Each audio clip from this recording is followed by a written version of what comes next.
Dad, Jackie, and Me, written by Myron Olberg, illustrated by Colin Bootman.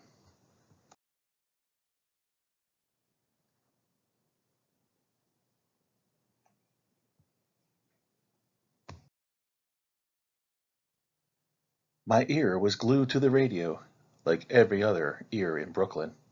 It was opening day, 1947, and every kid in Brooklyn knew this was our year. The Dodgers were going to go all the way. We had Jackie Robinson, the first Negro player in Major League Baseball. As I listened to the game, the minutes melted into hours. The innings folded one into another. I could see it all in my mind's eye. Pitch after pitch, swing after swing. I dreamed of the day I could see it all for myself. Our neighborhood was only a short subway ride from Ebbets Field, home of the Dodgers and their new first baseman. I loved baseball. I loved the Brooklyn Dodgers. I hated the New York Giants, and they hated Jackie Robinson. One day, my father came home early from work. He walked into my bedroom and announced, "We're going to Ebbets Field." He didn't say it out loud. My father was deaf, so he signed the words with his hands. I couldn't believe it. Dad had never seemed to care much about baseball. "I want to meet Jackie Robinson," Dad signed. I was finally going to see a real game. Today, the Dodgers were playing the Giants, and we were going to cream them. I got my glove and ball, Dodgers cap, and scorecard. I stuck my lucky pencil behind my ear. As we went down the steps, I tossed the ball to Dad, but he'd never played baseball like me. He dropped it. I couldn't wait to get to the ballpark. But the whole ride, I kept thinking, there's no way Dad can meet Jackie Robinson. Besides, Jackie doesn't know sign language. How would they talk to each other? The line to get into Ebbets Field snaked around Sullivan Place and up to Bedford Avenue. My dad let me hold my ticket. I clutched it for dear life. Finally, we were through the turnstile. Dad held my hand as we moved with the rest of the crowd through the gloomy underbelly of the stadium, up the dark ramp. Then we tumbled into bright sunlight. I shut my eyes against the glare. When I opened them again, my breath caught in my throat. I had never seen anything so perfect as the inside of Ebbets Field. There, laid out at my feet, was the emerald green field, each blade of grass reflecting the light from the afternoon sun. The angles of the field were sharply marked in 2 lines of white chalk. The dirt base paths formed a perfect diamond carpet dotted with fat canvas bags at each base and a black rubber plate at home. I knew if I lived to be 100, I would never again see a sight so beautiful. "Hey, peanuts! Hey, hot dogs! Get 'em while they're hot!" Dad and I sat on the right field line, right behind first base, Jackie's position. The Dodgers symphony was marching up and down the aisles playing "The Worms Crawl In, the Worms Crawl Out." The music was ear-splitting. Dad couldn't hear it, but he laughed along with everyone else at the sight of the raggedy bands, tattered clothes, cowbells, and whistles. When the game started, Jackie ran out on the field. Dad yelled real loud, "Jackie! Jackie! Jackie!" Only, it didn't come out that way. It sounded like, "Ah, gee! Ah, gee! Ah, gee!" Since my dad couldn't hear, he had no way of knowing what the words should sound like. Everyone looked at my dad. I looked at my shoes. As Jackie stood at first base, the Giants began hooting and hollering. They called Jackie names, horrible names. "What are they saying?" Dad asked. "Bad things," I said. "Tell me." Some of those words I had to fingerspell. I knew no sign for them. Dad listened with a sad little smile on his face. In the ninth inning, Jackie bunted and beat the throw to first. Then he stole second. On the next Dodgers hit, he moved to third. The score was tied at 4-all. The Giants pitcher took a long windup, and Jackie dashed for home. We all jumped to our feet yelling, "Jackie! Jackie! Jackie! Aji! Aji! Aji!" Dad screamed. This time, nobody seemed to notice. The heck with the Giants. They were nothing. We had Jackie Robinson.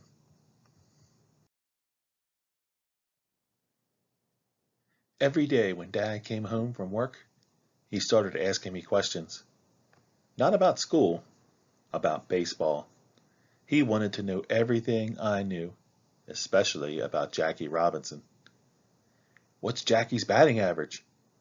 "247, I said. "How's that figured?" I explained. "What's an RBI?" he asked. "Runs batted in." "Fielding average? What's that mean?" I told him. "You teach me baseball," he signed. "Okay," I said. One night, Dad came home with a baseball glove. "Let's have a catch," he signed. We tossed the ball back and forth until Mom called us for supper. Dad missed the ball every time. The only way he could hold it was by trapping the ball against his chest with both hands. That had to hurt, but Dad just smiled. "Jackie never drops the ball," he signed. "He catches it with one hand, not like me." All that week we practiced. Dad dropped the ball most every time, even when I threw it underhand. "Throw it regular," Dad said. Dad and I kept going to games whenever we could. Every time Jackie came out to his position, Dad chanted right along with the crowd, "Aji! Aji! Aji!" Jackie never looked over at us. He just stared down the line at the next hitter. On Sunday, the Dodgers were playing the St. Louis Cardinals. What a game! Our pitcher had a no-hitter going. And then it happened. On a simple grounder that he knew he couldn't beat, a Cardinal player crossed first base and spiked Jackie on purpose.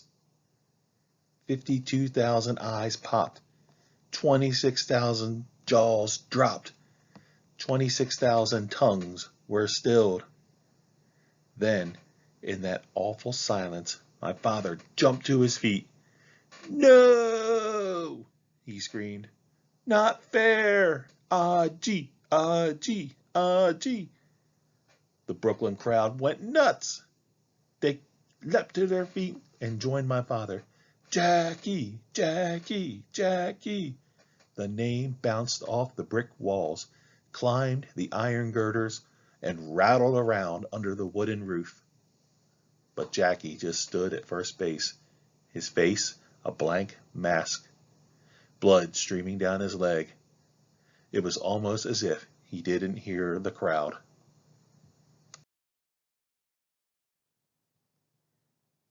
All that month, Dad and I followed everything Jackie did. We read and reread every report of every game that was printed in the New York Daily News. Dad started a scrapbook. If there was any mention of Jackie Robinson, he cut out the article and pasted it in his scrapbook. The scrapbook got thicker.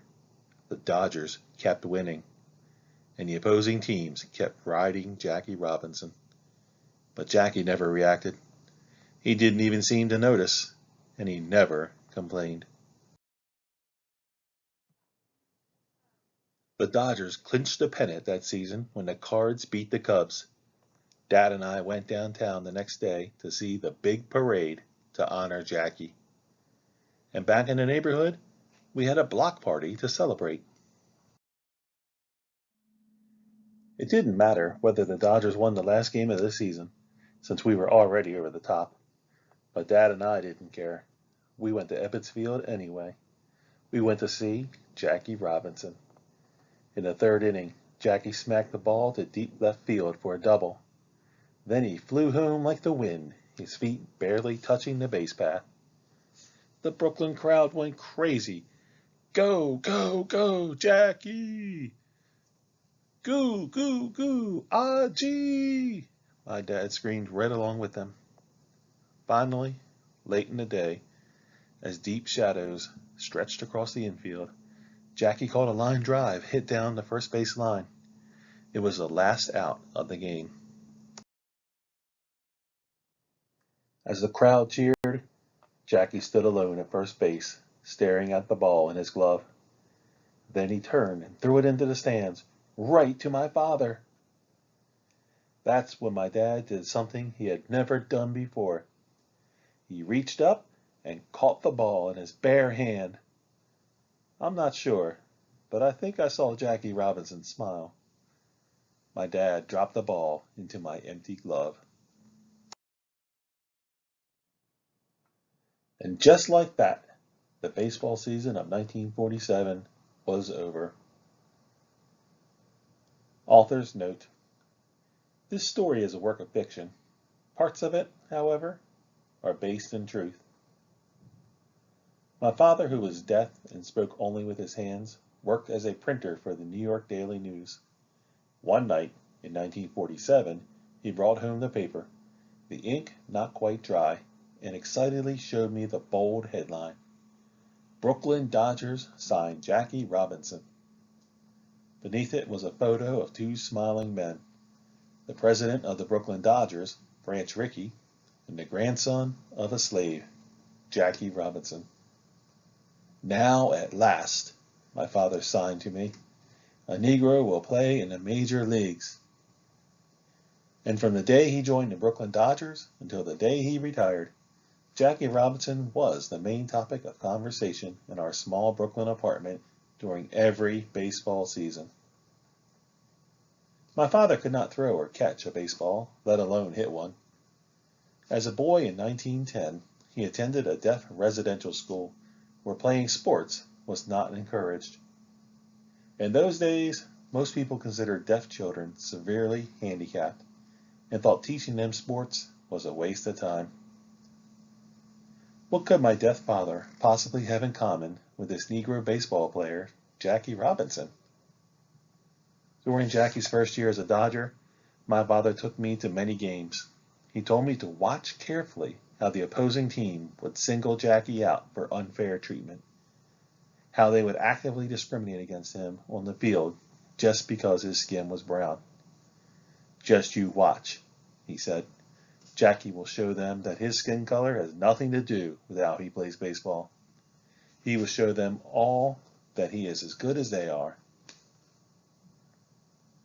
Throughout his life, my father also experienced the cruelty of prejudice. It's not fair that hearing people discriminate against me because I'm deaf, he told me. It doesn't matter though, he always added. I'll show them every day I'm as good as they are. One summer day, late in that rookie season of 1947, during which Jackie had quietly endured racial taunts, threats on his life, numerous beanballs, and even deliberate spikings, my father told me about another hero. There was a deaf man born in 1862, he signed to me, who was also a baseball player. His name was William Ellsworth Hoy, but his teammates quickly nicknamed him the Amazing Dummy. In those days, no one could imagine that a deaf man could play Major League Baseball. The deaf were thoughtlessly called deaf and dumb. It was common for the hearing to refer to a deaf person as a dummy. But Dummy Hoy showed them all, my father continued. He played 14 years in the major leagues. He was smart and fast like Jackie, and in his rookie year, he stole a record 82 bases. One day he threw 3 men out at home plate from the outfield, which had never been done before. And most importantly, he told umpires to use hand signals to call balls and strikes. As he told that story, I began to understand the connection between Jackie Robinson and my deaf father. Like Dummy Hoy before them, they were both men who worked to overcome thoughtless prejudice and prove themselves every day of their lives.